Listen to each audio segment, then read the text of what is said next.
So I wrote The Trouble with Diversity as kind of like a follow-up. I sort of tried to be a more popular follow-up to a scholarly book I'd written called Our America. I wrote it now about 12 years ago. And one of the things I was interested in at the time was the way in which economic inequality, both in the US and elsewhere, was increasing. And strikingly, it has not only continued to increase, but it's continued to increase faster. If you look at this first slide, you can just see something you probably all know, but just to worth remind you. So inequality of income in the US, which is on the top slide, is worse than it used to be. Way down at the end there is 1980. This comes up to 2016. So that red line there is the income going to the top 1% of the American population. That blue line getting lower and lower is the bottom 50% of the population. And it's worse here than it is in a lot of countries that are otherwise like ours. So that's Western Europe down at the bottom. Western Europe is the blue line, and we're the red line down below.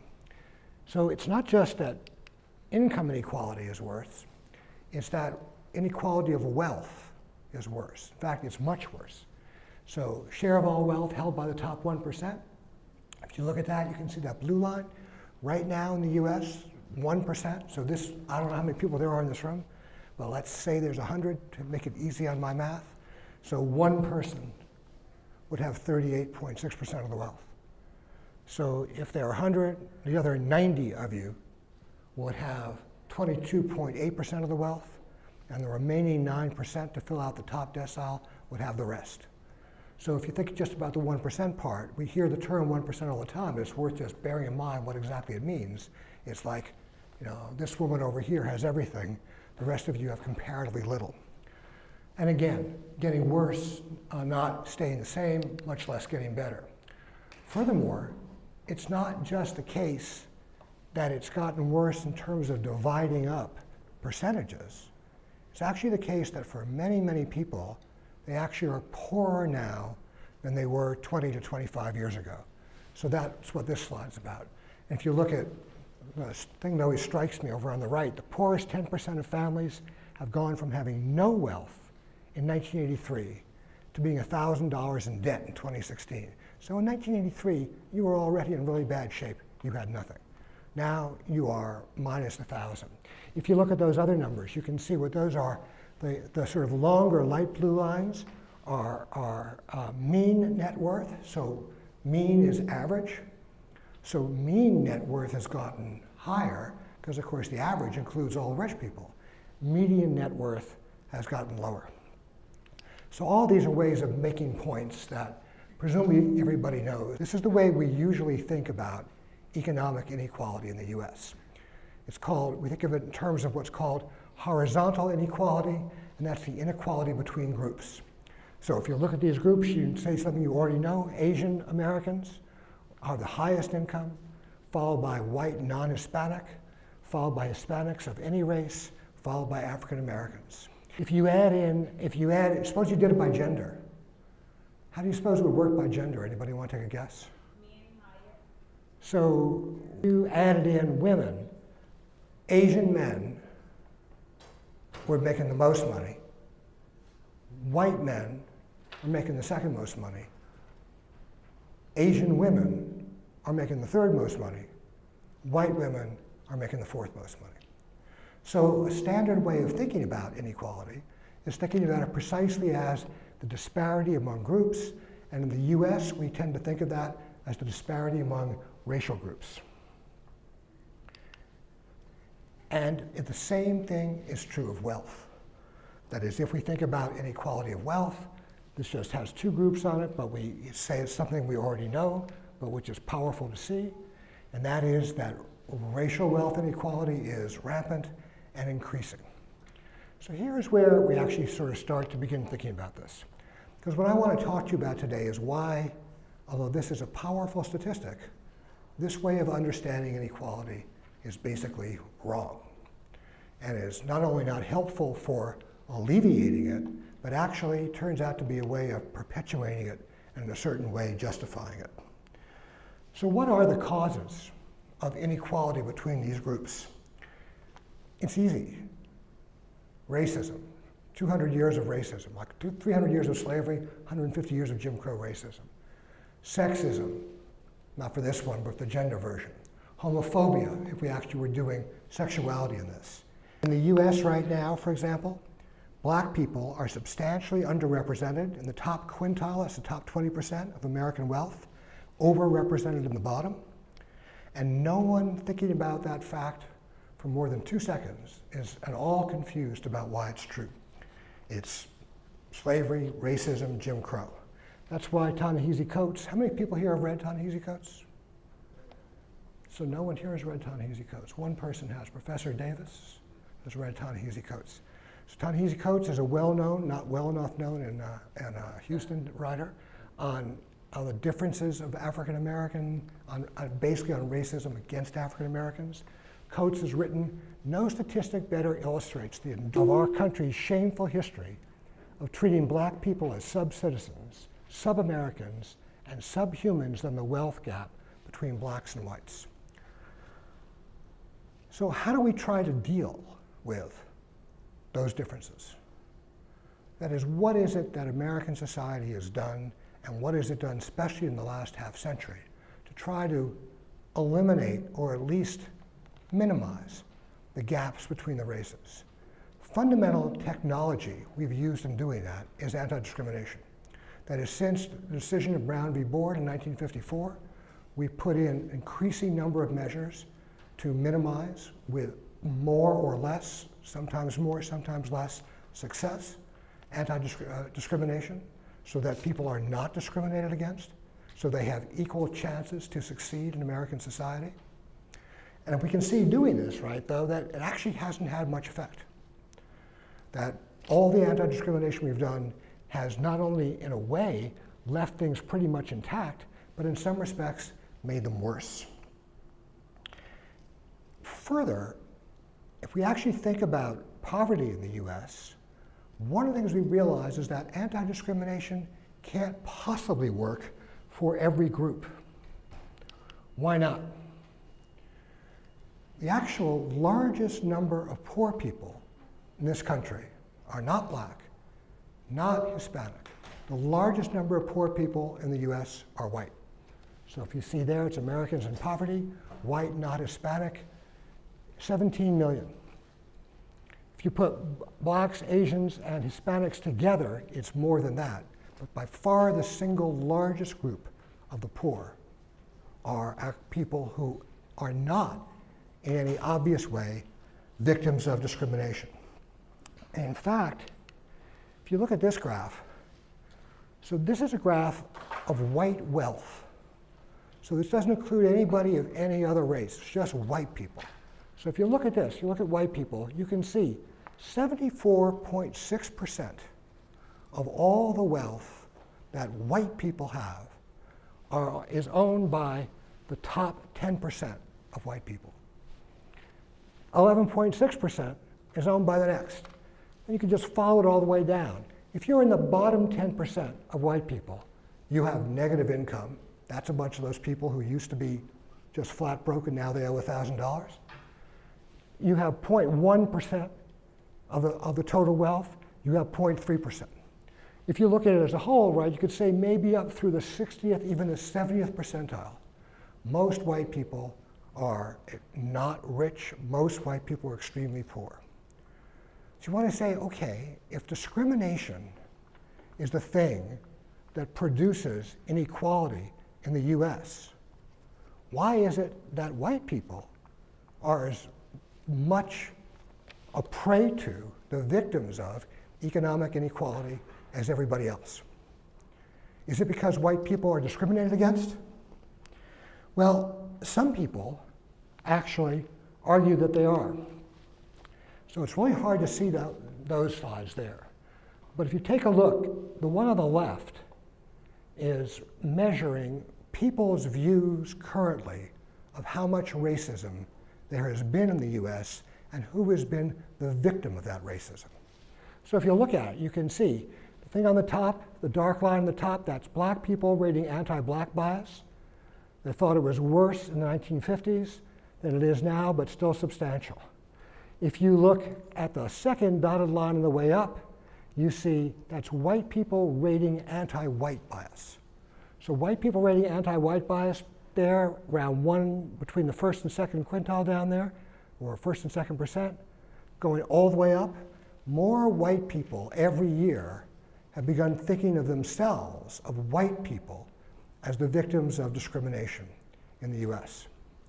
If you look at the other chart, you see something that's even more striking, which is that every single racial group in the US thinks of themselves as victims of discrimination. In other words, if you ask any group at all, what is the source of their central problems, what is the source of their economic problems, the answer you get is discrimination. So that what you have is a situation in which, in fact, the only answer anybody can give to the question of why are they poor when others are rich is that they've been discriminated against. And even when that answer is extremely implausible, it's extremely implausible, at least in my view, to think that white people who have not been the victims of 300 years of slavery and 150 years of Jim Crow segregation, that white people are the victims of discrimination. But even white people, poor white people, when asked why it is that they are poor, have begun to understand themselves as precisely the victims of racism in the same way that, say, black people and Latinx people do.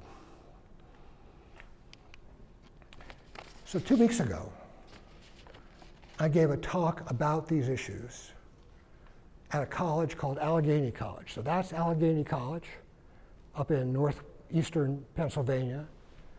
The other one is you, that's outside here. I took it off the internet. You guys look better in person than you do on the internet. Maybe it's because things have gotten greener or whatever, but we drove up here and I'm thinking, wait, my picture is not as good as the reality of this thing. But I was interested in sort of, I knew I was going to come down here. I was interested in doing this because, and this is presumably why most of you are here, when we think about trying to solve those problems of discrimination, what do we think of as the main way forward?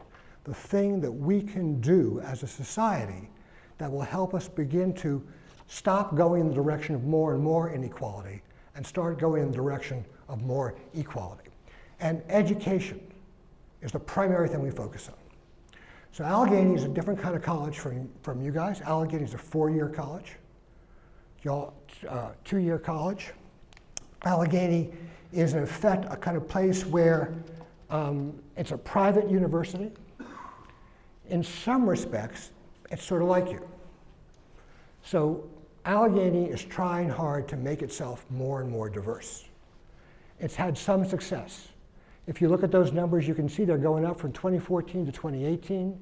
So Hispanic Latino is up from 6.4% to 9.3%. Black African American is up from 4.6 to 9.2. White is down from 78.4 to 66.9. So they're committed to diversity. That is, to having and what's the point of the diversity? They want to make sure that all kids, all students, whatever their race, have access to the kind of education that will enable them to succeed in American society. So there are your guys' diversity numbers. So you guys kill in diversity.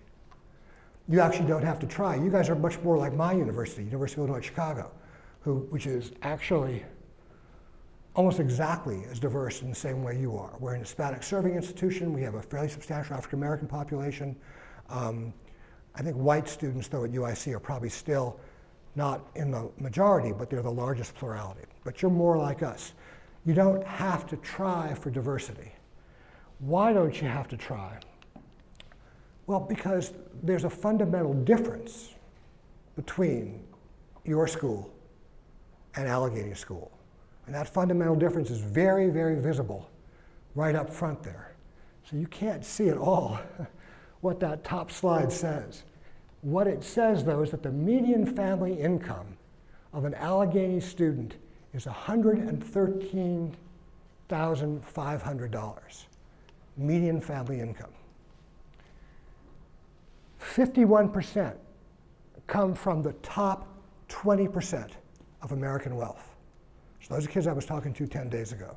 So I've given, well, I'll save it for a second. Underneath that is you. the median family income of a student from Lone Star College. So actually, it's not exactly you. Like, you guys don't break it out. So I couldn't get Kingwood. It's North Harris. So North Harris may be a bit different. Is it different? Is it richer or poorer? Poor. So okay, North Harris is worse, and maybe you guys are better. 55,900. 22% come from the top 20%. So the substantial difference there, right, is financial. Median family income, 113.6, 55.9. Average income percentile is 73rd, 53rd percentile. So when you start looking at college as a way to equalize opportunity, one of the things you find right away is what? That from 2-year colleges to 4-year colleges to 4-year private colleges to actually, as we'll see in a second, richer 4-year colleges, what happens is that the easiest way of distinguishing between those institutions is just by looking at the median family income of the students in those institutions. So you can look at a lot of things. You can look at their ACT or SAT scores. You can look at their high school grades. You can look at a whole bunch of things, but the one thing that is the most reliable predictor of who's going to which college is their family income. This gives you a kind of broader look. So the one that's the highest one there is Harvard University. The one blue after that is Berkeley, where I actually taught for about 15 years. Stony Brook and Glendale Community College. So if you look at those, right, what do you see? It says over there, parental income distribution at Ivy Plus colleges. So look at it. 3.7% of students at Ivy Plus colleges. Ivy Plus are like the Ivy League, that's University of Pennsylvania, Harvard, Yale, Cornell. Ivy Plus are those colleges plus a few more, like in Chicago, University of Chicago, not me, University of Illinois at Chicago, University of Chicago, Northwestern. If you look at that, you can see as it goes slowly up until you get to the 80th percentile, that's the top 20% of rich people, and then it goes all the way up so that 14.2% of their students come from the top 1%. So what you have, right, is an educational system in which right from the start, rich kids are funneled into colleges. They're funneled into the most elite colleges, the most competitive colleges, and they're funneled into the colleges that actually will then get them the best jobs when they get out of those colleges. So I just took a kind of sample to get some sense of it. So again, I apologize, it's North Harris. So I was doing Pennsylvania and doing Texas. So University of Pennsylvania, 100, you can just read it for yourself. So what are you reading when you read it? What you're reading is basically a kind of hierarchy, a vertical hierarchy of the rankings of American colleges. And we could do it in a different way. We could look it up in US News and World Report and show how those colleges rank according to their supposed educational excellence. But we don't actually need to do supposed educational excellence. We can get the exact same results basically just by looking at the median income of the families of the students who go there. Furthermore, it actually starts way before that. It starts in high school. If you look at these high schools, you'll see on the far left, high poverty schools, low income schools. You'll see that 51% and 54% of the students from those schools go on to some kind of college, community college, 4-year college. If you go the other direction, you see how much higher that gets as you in fact get kids who are in fact from what they call here high urban, not just urban schools, but low poverty, higher income schools. Furthermore, when these kids go to basically higher ranking, wealthier schools, they have a kind of easier way of dealing with the financial requirements that are put upon them. So if you remember Williams is up here because I was talking to a friend who went to Williams, and he was talking to a current dean there, and they were talking about their efforts to bring in a more diverse group of students, both racially and socioeconomically.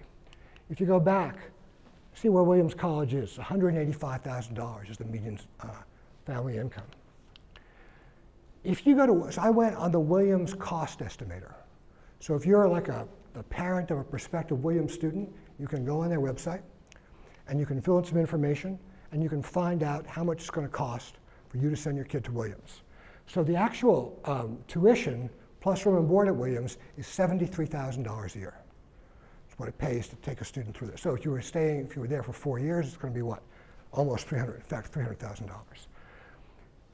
If you go in, I sort of put some information in there that I just made up. So you can't really see it. But I put in, as my family income, $105,000. So I put that in because that actually puts you at the 75th percentile in the American economy. In other words, you're 3/4 of the way up. 1/4 of people are richer than you, 3/4 of people are poorer than you, 105,000. So then they wanted to know, okay, what was the value of my house? So just making it up. I thought, what would go with $105,000 income? I'm old enough to have a kid in school. Let's say I have a $500,000 house. That's a pretty valuable house, more valuable than the house I in fact have. Then you go to the next thing, your mortgage balance. Well, I made that one up too. I figure I still owe half. So if I have a $500,000 house, I owe $250, I've got $250 in equity. So the next question is cash balance. What do you have in like savings that you could just use if you needed to? So I put in 50. Then the last question is retirement and pension. And they zero it out.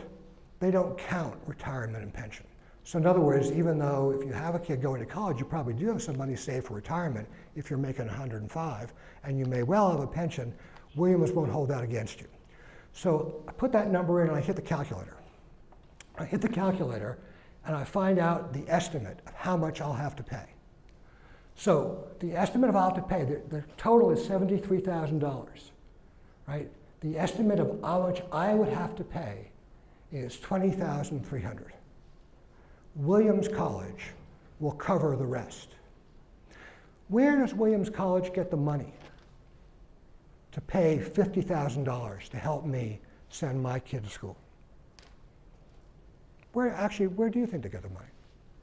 Donors. They get it from donors. People give them money. It's their endowment. Why are people, when people give money to a university, there are two motivations, presumably. One is it's often their university, it's their college, they liked it, they want to support it, they give money. What else makes it advantageous to give money to a college or university? Someone said? Well, they want to keep it going. What makes it advantageous to the donor to give the money? I'm coming to you. You went to Lone Star. You made a lot of money. Let's say you made $105,000 a year. You saved some of it. And I come to you and say, could you give me like, $15,000? And you think, yeah, you could, because you're feeling generous. What else makes it advantageous for you to do it? So we're doing a little finance lesson today. Yeah. It's a tax write-off. It's totally a tax write-off. So if you give that money's not taxed. What does that mean then? That money goes to Williams. A part of that money would otherwise go where? Well, it lowers your income, so it saves you that. But if you paid the tax, where would the tax go? Tax would go to the state of Texas. Tax would go to the city of Houston. Tax would go to the federal government. You'd be paying those taxes. If you paid those taxes would go for whatever public services there are, et cetera, et cetera. If you instead give them money to Williams, what's that money going for? That money is going to pay the tuition of the kid whose mom and dad make $105,000 a year. Those people are in the 75th percentile of American wealth. They're already, by contrast to most of us, fairly wealthy. Public money, money that would otherwise go to the public, is being used to pay for them. People often talk about, and we're going to talk about in a minute, redistribution of wealth. That is redistribution of wealth. But it's redistribution of wealth not from the rich to the poor, but from the rich to the other rich. In effect, you're taking people who already have a lot of money and you're giving them more money. So I thought about Williams also because by complete accident, I was looking at the internet, at a couple of stories on the internet the other day, and there's a big story going on at Williams right now. Students who call themselves the Coalition Against Racist Education have written a petition to the faculty saying that they don't approve of the faculty's free speech positions. Faculty are saying anybody who wants to come speak at Williams, no matter how controversial or indeed repulsive their political views are, they're entitled to do it if they're invited. So the students don't want that. The students say that the faculty prioritize the protection of ideas over the protection of people and fail to recognize that behind every person is an idea is a person. Our beliefs and the consequences of our actions are choices we make. Any claim to the protection of ideas that is not founded in the insurance of people's safety poses a real threat.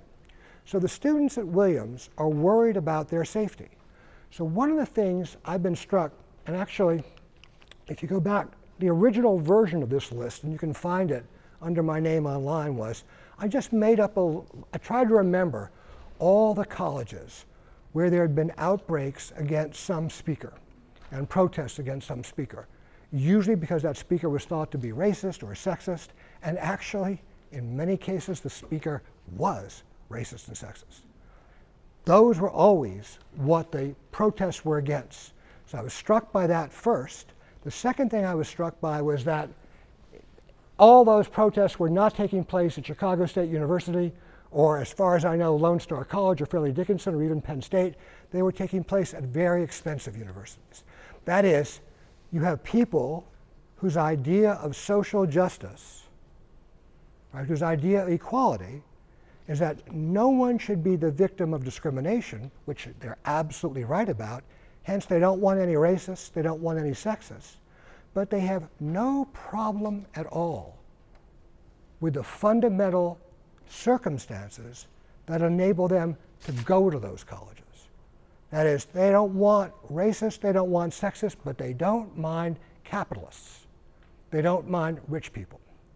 So one of the kind of core arguments, we'll get to finish in a second, about the trouble with diversity is that we become increasingly committed to worrying about and acting against racism and sexism and homophobia, and I myself completely support the commitment to fighting racism, sexism, and homophobia, but that as we've been doing so, we remain completely indifferent to the most fundamental inequality, which is not, and has nothing to do with racism and sexism, but has everything to do with, in effect, the relation between capitalism, people who own businesses, and labor, their workers.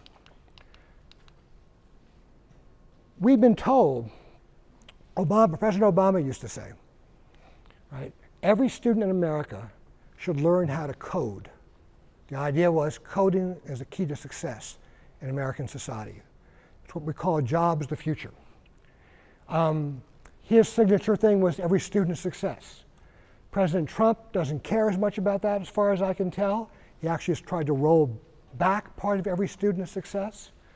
But with respect to creating a more equal society, the difference between them doesn't matter. And with respect to creating a more equal society, education, the education you're getting here at Lone Star, the education the students I talked to 2 weeks ago were getting at Allegheny, the education the students I talked to like last year at Yale are getting at Yale, education has nothing whatsoever to do with making a more equal society. So why is that? Obama used to say, everyone has to learn how to code, those are the jobs of the future. These are actually the jobs of the future. I don't know if can you all read them pretty well from where you are? The biggest job of the future, the job that's growing the fastest, the job that there's the most of, is personal care aides. Everybody know what a personal care, so my mother-in-law is in a nursing home in Chicago. She's taken care of mainly by personal care aides. Does anybody know what level of education is required to be a personal care aide? There is actually no level of education required to be a personal care aide. It does not come up in the job application. You don't actually need a high school degree, although in fact most personal care aides, so far as I can tell, do have high school degrees. Do you know how much it pays? You do now. Personal care, we're going to try this one. Yeah, that'll work. So personal care aides, yeah, I can't hold all these things. Personal care aides are paid $21,920 a year. That's the fastest growing job. Second fastest growing job, I won't do this all the way down, you can begin to get the point fast. Second fastest growing job, combined food preparation and serving workers, including fast foods. Anybody here ever worked at a fast food restaurant? So people have. That's a really fast growing job. Did your parents, if your parents are sending you to college, are they sending you to college in order to become a fast food worker? They are not. Are they sending you to college in order to become a personal care aide? They are not. Registered nurse, yeah, maybe. That one would work. That's the third one. But then once you get past registered nurses, what do you get? You get home health aides. Again, large and again, badly paid. Then you get a really good job, software developers. Those are Obama's coders of the future. But then you get janitors and cleaners, not counting maids. Then you go down that list. If you go down that list, you see right away that although everybody talks about the way in which the jobs of the future will require more and more education, it is actually completely not true. The jobs of the future do not require more education. In fact, in some respects, the jobs of the future require less education. So imagine this. Imagine everybody in the United States got to go to a school as good as, I don't know, what do you think the best university in Texas is? Lone Star, yeah, okay, but leaving out Lone Star. What would you say, what, University of Texas, Austin? Is that an uncontroversial choice? Supposing everybody got to go to UT, to a school as good as UT Austin. Everybody in the whole country got to go to a school just that good. They all graduate with a degree. Maybe they all know how to code, or they all know how to do various higher math skills. They all know how to do whatever they do. And then they all go in the job market. The vast majority of those people, when they go in the job market, what will they be doing? Will they be coding? They will not. We need some coders, but what do we actually need? We need personal care aides. The inequality between those jobs, right? The inequality between those jobs cannot be solved by giving everybody an education. What would be the difference? The difference would be, right now, most personal care aides are, not surprisingly, women and minority women. And they have very little education. If everybody went to UT, everybody got the same education, a lot of those minority women would get better jobs. But of course, a lot of white men and Asian men and women would end up doing those jobs, personal care aides. You would have changed the skin color of the people who have the jobs, but you wouldn't have changed inequality one little bit. The inequality has nothing to do with who gets the jobs. The inequality is built into the jobs themselves. Why are you going to school? Why do the people who go to UT go to UT? Why do the ones who go to Harvard go to Harvard? You're going to those places not to help make the US more equal. You're going for just the opposite reason. You're going because you want to escape the bad jobs. When I send my kids there, all of us do this. When you do that, you're doing it in order that you're not to create a more equal society, but in order that, given the extreme inequality we have, our kids or we ourselves can benefit from that inequality. And every college you ever see is in the business of selling you inequality. Why are you coming here? As somebody pointed out, you're not coming here to become a fast food worker. If you said to your parents, you know what, I think it's like 2 years at Lone Star and then I'm good for McDonald's, maybe Taco Bell, I can move up, no one would pay for it for a penny. You're coming here because the point is to give you a chance to escape those jobs. But you don't make a more equal society by giving people a chance to escape the bad jobs. You make a more equal society by making the bad jobs better. You make a more equal society by making the bad jobs pay more, not by giving everybody an equal opportunity to escape those bad jobs. So over the weekend, last weekend, I was putting together a version of this for here. And I looked at the New York Times, and I just saw a little feature up front. And it just seemed to me super relevant and to sum up what I've been trying to say, what I try to argue in the book, and what I'm trying to say today. So this is a guy called Jose Del Real. I've actually read his stuff in the Times. He's a very good reporter. There was an interview with him.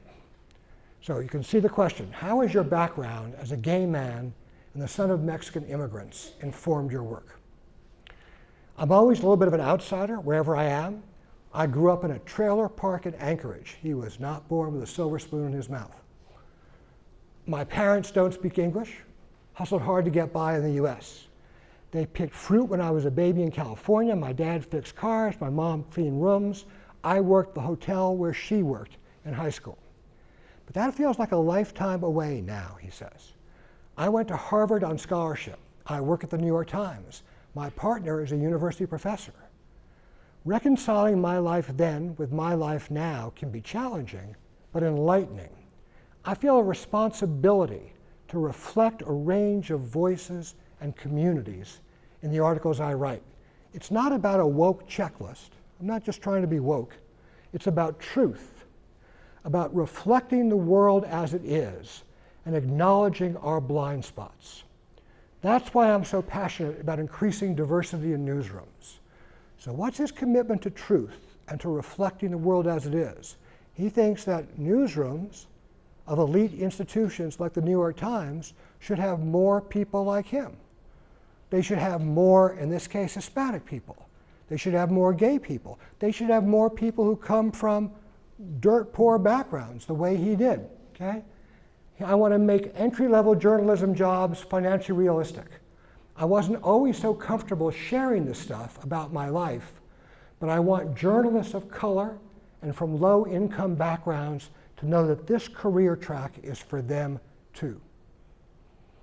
So what's the problem with that? The problem with that is that although he's concerned to do it because he wants the truth, right? He wants the truth, every single word of that is false. It's not that it's a lie, it's just a mistake. A mistake for the very reasons we've just been going through. If everybody had an equal chance to become a reporter in the New York Times, first of all, that's not on the list. Reporters not even on the list of jobs that are increasing. Reporter's a sort of well-paid job. New York Times reporter is a very well-paid job. Those jobs are decreasing, not increasing. When you're giving people a chance to get those jobs, it's like, look around this room and I said to you, hey, look, you've all had an equal education. Now you're all going to take the test to get the job at the New York Times. And one of you is going to pass that test and get that job. And the rest of you, too bad. You had a chance, but you didn't make it. That doesn't produce greater equality.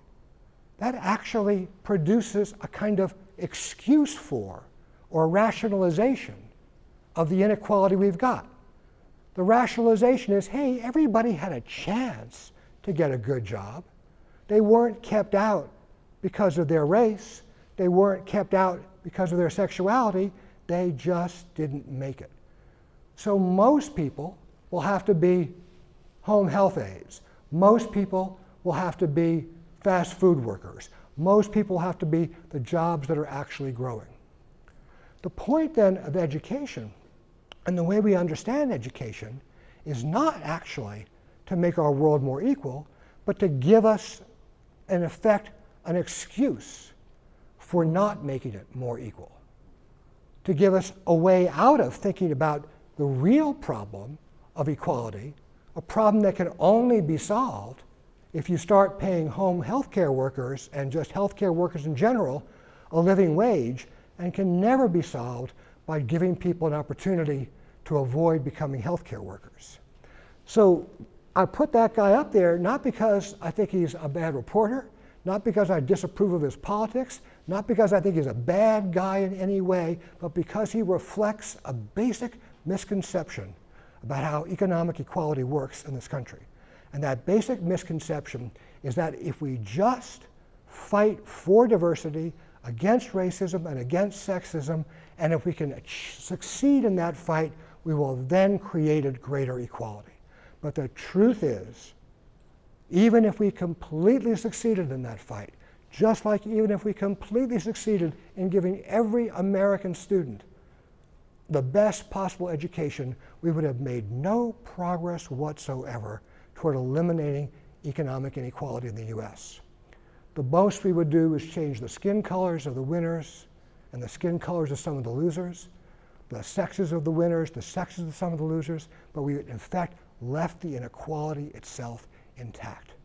And our biggest mistake for people like me, who's a professor, and for many people like you who are students, in thinking that education is a way to overcome this problem.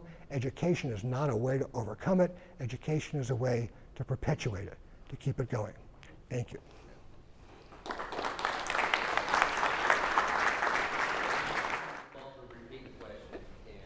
Yeah, actually, I'll bring this over to you if you want. Maybe you're better at it than I am. So I'm Ike from Kingwood Park High School. Whenever you mentioned that the top 1% of students were funneled into Ivy League schools, right?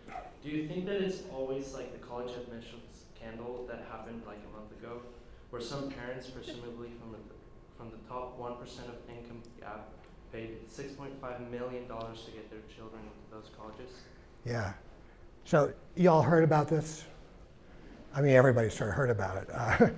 So the actress Felicity Huffman, it's most embarrassing if you're actually like a famous celebrity person. So people, I don't really understand how it works. How do they think that when you like put your, you Photoshop your kid's head on someone playing water polo, and then they let you in because of that, and then like what happens when you show up for water polo practice and it's like, well, I'm not really a strong swimmer. It doesn't seem like you're gonna go very far. So the question though is that how do I think that that's how the kids are getting into school? But I don't actually think it's mainly that. How do kids from the top 1% or really the top 10% get into school, get into better schools? First of all, it starts like in day one. That is, they go to better kindergartens, they go to better primary schools, they go to better schools all the way up. They are trained all the way to do it. Most of them aren't cheating, most of them are working hard, and most of them think, my Lord, when I give this talk at a place like Yale, and I say that, everybody says, I worked my ass off to get into this school. How are you going around saying these things about me that I'm just here because I'm rich? Well, because like, one thing they're saying is true. They did work really hard. The guys who are just as rich as they are and didn't work quite as hard as they did are going to slightly less good schools. And the guys who are just as rich as they are and didn't work at all are going to slightly less good schools than that. So yeah, the ones who end up going to Harvard or Yale are the very, very tippy top of the hard workers of the rich kids. But it's not that they're cheating, it's that they're given every advantage from day one. So the crucial thing you want to think about is you want to think, well, okay, what if we did make it easier? Or what if we did make it more level? If you think about, if you have an affirmative action policy, what's the point of an affirmative action policy? What's the point of diversity? What are you trying for? If you're a place like, what would make Allegheny happy? What would make Allegheny feel like they hit the diversity number? Look at those numbers up there. How would you change it? What would the white number be if Allegheny could have exactly what it wants? What's the percentage of white people in the American population? White, non-Hispanic. Anyone know? 37%, right? 37%. Of white people? No, it's bigger than that. It's about 62%. White non-Hispanic are about 62%. So if you looked at white there, they've got it to 66.9. You drop it a bit more. How about black or African American? What's the percentage of black or African American people in the US? Anyone know? Yeah, it's actually up to about 13.2. So they have 13.2. So okay, once you've got those two, what are they going for? They're going for a student body that does what? Looks like America. It reflects America in its population, in its racial diversity. What if you were doing that with money? right? The median family income, go to the next one, is $113,600. If you were doing that with money, the median family income of students at Allegheny College would be what? It would be the median family income of people in the world, in the US, $75,000, $30,000 lower. What would be the problem for Allegheny College if they succeeded in doing that? They'd fold up tomorrow, right? They couldn't run. They couldn't have a proportionate representation economically, because a proportionate representation economically is not enough to pay their bills. The colleges need rich kids. They need rich kids from day one. Only the very, very, very richest colleges don't need rich kids. It used to be that Rice didn't charge any admission at all. Is that true? Right. Yeah. Yep. So Rice has got so much money, they don't care. But actually, even though they've got so much money and they don't care, the kids who go are still super wealthy, 160,800. So there's a way in which the entire educational system is always built from the start to reproduce the class structure of American society. Yeah.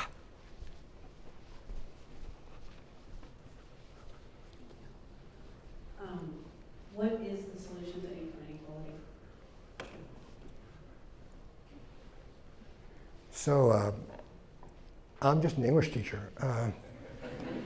But actually, Professor Barr was telling me that a couple of years ago, you had a guy down here who talked about, who spoke against creationism.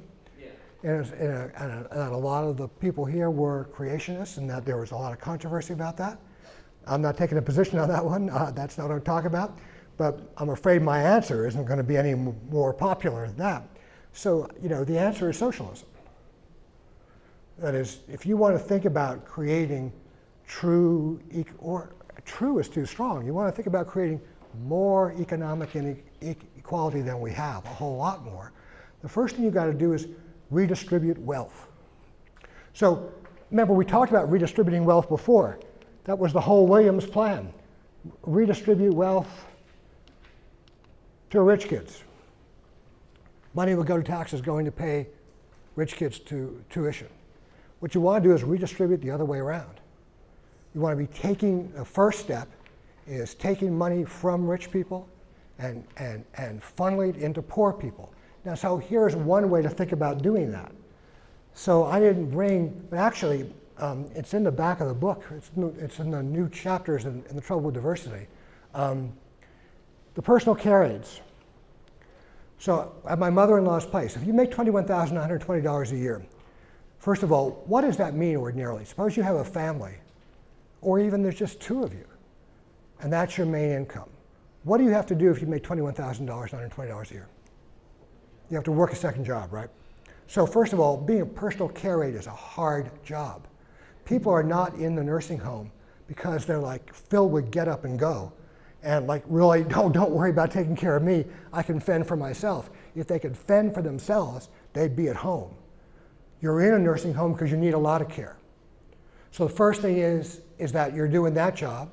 You're not doing it for long. What we've been struck by is how many times people you get attached to as the family who are doing a great job, with your relative just disappear. They disappear because they can't do the job any longer. They disappear because they maybe got caught stealing something. Why did they steal it? Because they actually need the money. They disappear in a million different ways. So, okay, why are they paid so little? Well, the first reason they're paid so little, and the way to begin to see what it means for them to be paid so little, and this is like the first step in thinking about the answer to your question, is look at the amount of money made by the people who own those nursing homes. So actually, people in the healthcare industry have done extremely well over this period. So I don't have the numbers by heart, but I remember there are some of them in the book, and there are people who are making at the tops of those fields $2, $3, and up to $10, $13 million a year. So the first thing you want to do is turn those into nonprofit institutions. What does nonprofit mean? Nonprofit means you don't have to make money out of that. What you have to do is break even out of that. Nonprofit means you don't need somebody who makes $13 million running that place. You need somebody who makes maybe $150,000 running it. And you don't need to pay those people $21,920 a year. You can pay them something that looks like an actual living wage. But the only way you do that is by removing profit from it. So I know, I give versions of this talk in different places. Actually, I think this is the first time I've ever spoken about this in Texas. So I don't know how you all feel about that. But this would be the case where who do you want to run the nursing home? The state, not some private company. Why do you want the state to do it? Because you want profit to be taken out of it. Why do you want profit to be taken out of it? Because you don't think that people should do that job and get paid $21,000 a year. And again, I want to remind you, it's a hard job. It is way harder than my job. And I make way more than $21,000 a year. So I'm not like volunteering for sainthood. I'm not giving my money back. But in a just system, I'd be making half, less than half of what I make, and those people will be making 3, 4, and 5 times what they make. So that actually is the first step toward a solution, but it's a radical solution. In other words, it involves genuine change right from the start.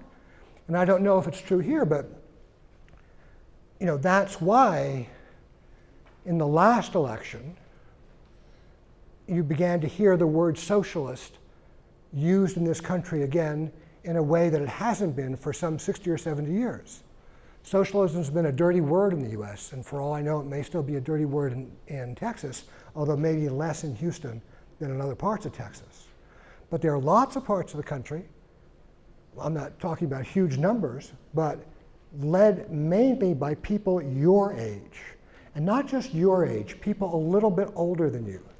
People who are older enough to have gotten out of college and discovered that when the increasing jobs are those bad jobs, the promises, well, I worked hard, I got a good education, why am I not getting a better life? Why am I not succeeding? When they realize those promises are not being met in the same way they might have been met 30, 40, 50 years ago, socialism begins to look to them like a much more possible alternative, whereas for the last half century it hasn't. Yeah? So I feel like I'm in a nightclub. If I could sing, I'd come over here and then at first I'd say, where are you from? Cleveland, and there'd be applause, and then we'd like. So, since you mentioned that education doesn't necessarily equal economic equality, why do you believe that employers seek out those with degrees rather than solely people who have experience? Yeah. I mean, it's a good question. Actually, it's really being asked a lot. So there's a journal called the Chronicle of Higher Education, and I actually noticed flying down here today, they asked the question, why do people want people with education? Because so there are some jobs where you absolutely do totally need an education. What would be a good example? So what, nurse, someone said? Yeah, doctor. I mean, totally, you don't want the doctor to be a guy who's like, yeah, I didn't pay attention that day. What is it? There is some ad now, a whole ad campaign, right? Remember where the doctor comes in, he's just been disbarred, but he's been he now can go back to work again, sort of. We'll work it out the way he says. So yeah, there are some places where you do really need an education, a very specific education. There are a lot of jobs. So I was struck, I was reading about a law firm, actually, it's in Dallas. They had kind of like entry-level make-work jobs, which involved things like getting coffee, running errands, taking care of the partner's business, stuff like that. They'd always hired basically people with no discernible education. They started hiring people with college degrees. So why? First reason, because they could. In other words, because the jobs that are growing are not sopping up all the people with college degrees. You now have people with college degrees who actually needed any job they could get. So the first reason they could. The second reason, because what does it prove about you if you've got a college degree in our society? Well, one thing it proves you come from a middle or upper middle class background 9 times out of 10. But the other thing is if you manage to get through 4 years of college, and you manage to get through it, you're kind of responsible. You're likely to show up. And furthermore, and this was the scary part, this is like the horror movie part, you don't believe you're going to be stuck doing this job forever. You believe if you go to that law firm every day and you get the coffee so fast and get it just the way the partner wants, and decaf mixed with calf or whatever the hell it is, and you do it just as well as you can, that someday you'll be that partner. So there's a certain sense in which businesses increasingly capitalize on the sense of our ambition, right? And the sense that we have that if we just work hard enough, we'll succeed. The whole reason I'm so attached to that list is because it just makes it clear that if everybody worked super, super hard, most people would fail in our social system. So I realize that sounds kind of pessimistic when you put it that way. But that's why we have the socialism part. That's why we want the socialism. That will make up for the pessimism.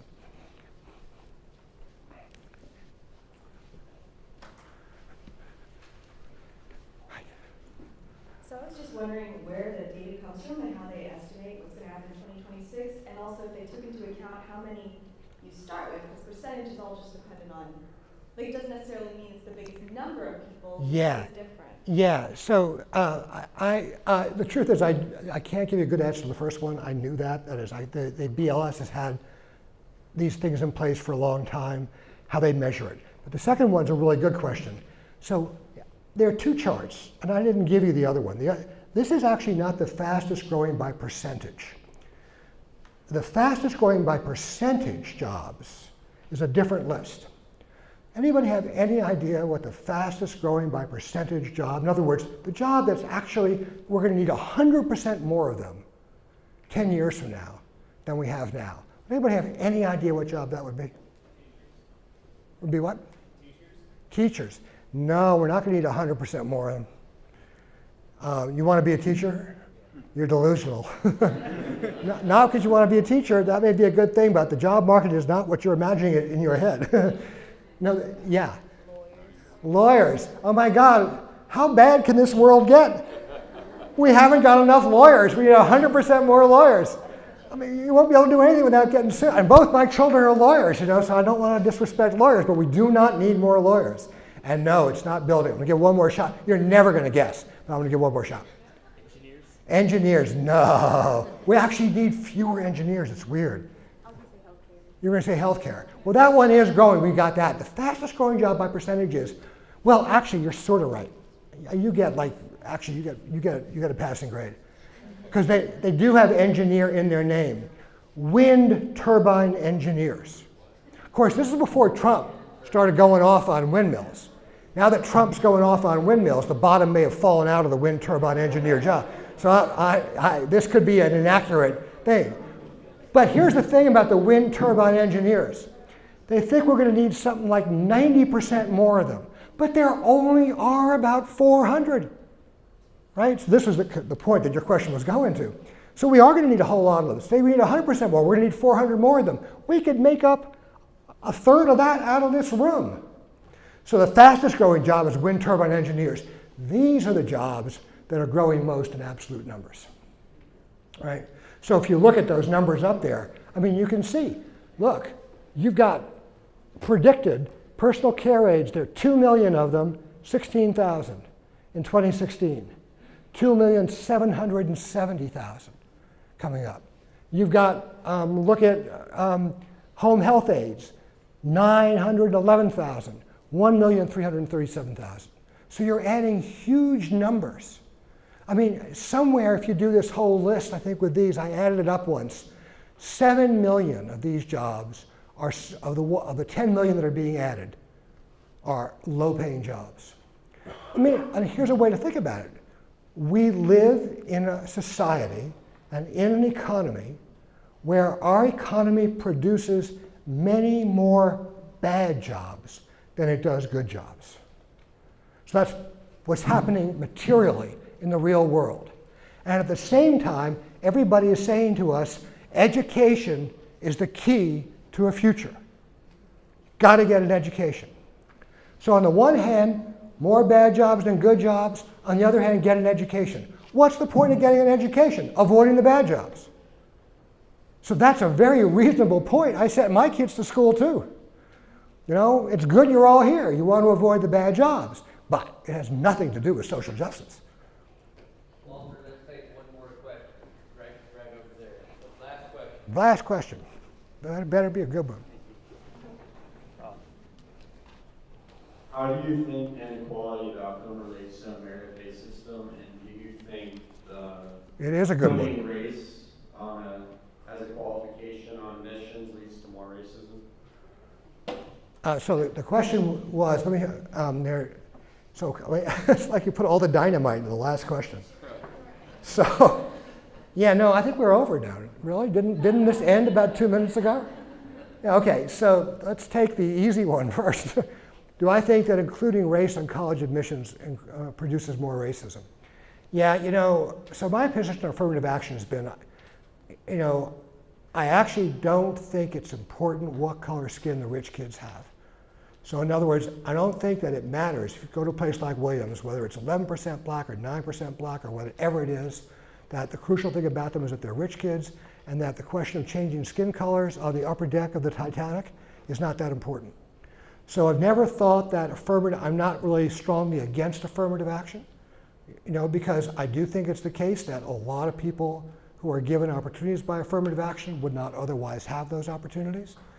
I don't know that there's any statistical evidence that it increases racism, but I do know there's evidence of this, which is that you remember all the broke white people. So when you start telling everybody, let's say from 2.3% down, that they live in a society which is dominated by white supremacy, and that white supremacy is the fundamental structural thing that organizes our society, what are those people going to say? White supremacy has totally not worked out for them. It has done them no good at all.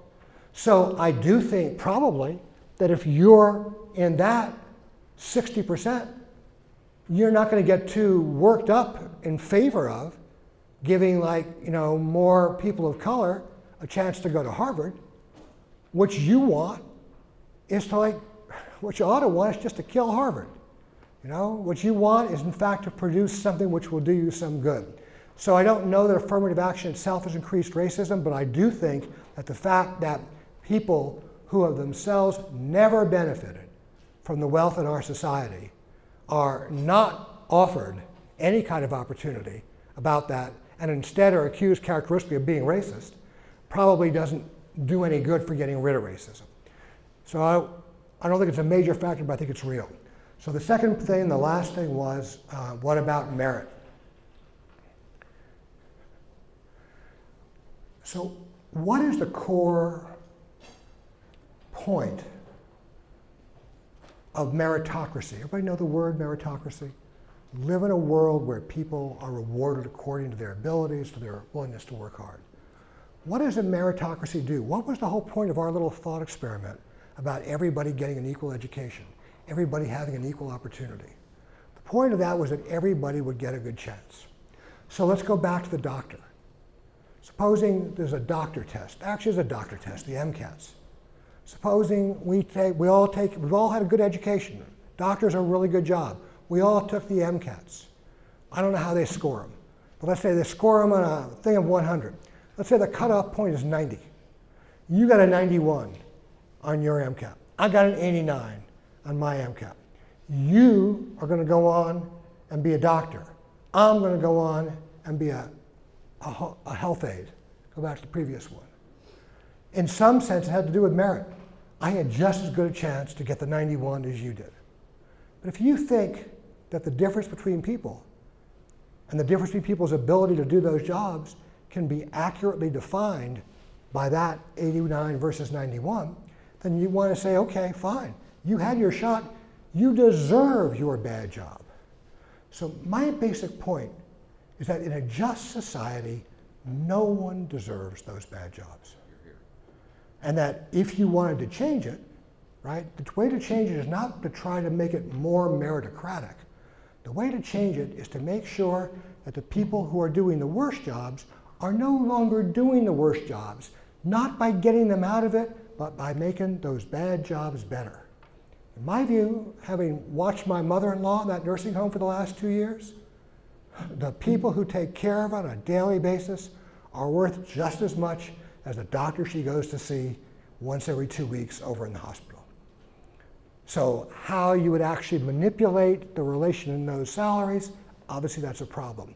But the fundamental insight, in my view, should be we need to define merit in such a way that we begin to see the actual merit there is in doing virtually every job we've got. So thank you guys.